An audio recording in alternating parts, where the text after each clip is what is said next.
আসসালামু আলাইকুম ওয়া রাহমাতুল্লাহি ওয়া বারাকাতুহু। প্রিয় বন্ধুরা সবাই কেমন আছেন? আশা করি সবাই ভালো আছেন।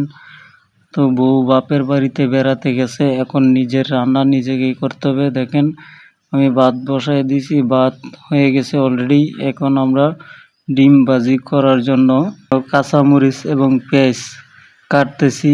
কাঁচামরিচ পেঁয়াজ কাটা শেষ প্রায়। এখন কাঁচামরিচ কাটা শেষ হয়ে গেল। এরপর আমরা ডিম নিলাম। ডিম নেওয়ার পর একটু চেষ্টা করলাম মাথায় নিয়ে ভাঙার জন্য, মাথায় নিয়ে ভাঙতে পারতেছি না। এখন ফ্লোরে একটু টোকা দিয়ে ডিমগুলো আস্তে আস্তে ভেঙে নিচ্ছি। ডিমগুলো ভাঙা প্রায় শেষ। ডিম ভাঙা শেষ হয়ে গেল।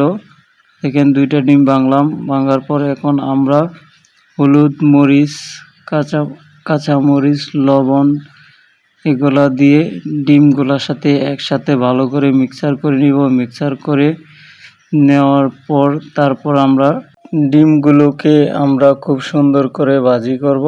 তো দেখুন মাখানো শেষ।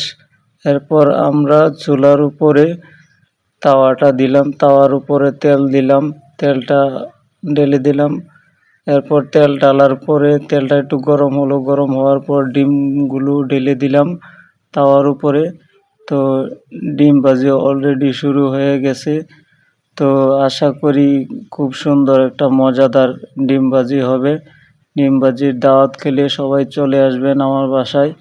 তো দেখুন প্রায় ডিম ভাজি করা আমার শেষের দিকে। তো এখন ডিমটা ভালো করে একটু ভেজে নিচ্ছি। তারপর হচ্ছে যে ডিমটা খণ্ড খণ্ড করে 2 অংশ করব। 2 অংশ যেহেতু 2 বেলা খাবো সেই জন্য 2 অংশ করব। তো আমার প্রায় ডিম ভাজি করা শেষ। তো সিম্পলি বন্ধুরা আজকে এই পর্যন্তই। এই ভিডিও ছিল যে বউ বাপের বাড়ি গেলে নিজে কিভাবে রান্না করতে হয়, সিম্পল একটা টিপস। তো সবাই এভাবে শিখে রাখুন যে আপনাদের বউ যদি বাপের বাড়িতে যায় বেড়াতে, তাহলে আপনারাও আমার মতো এরকম রান্নাবান্না করতে পারবেন। ভিডিওটা ভালো লাগলে সবাই শেয়ার করে দিবেন।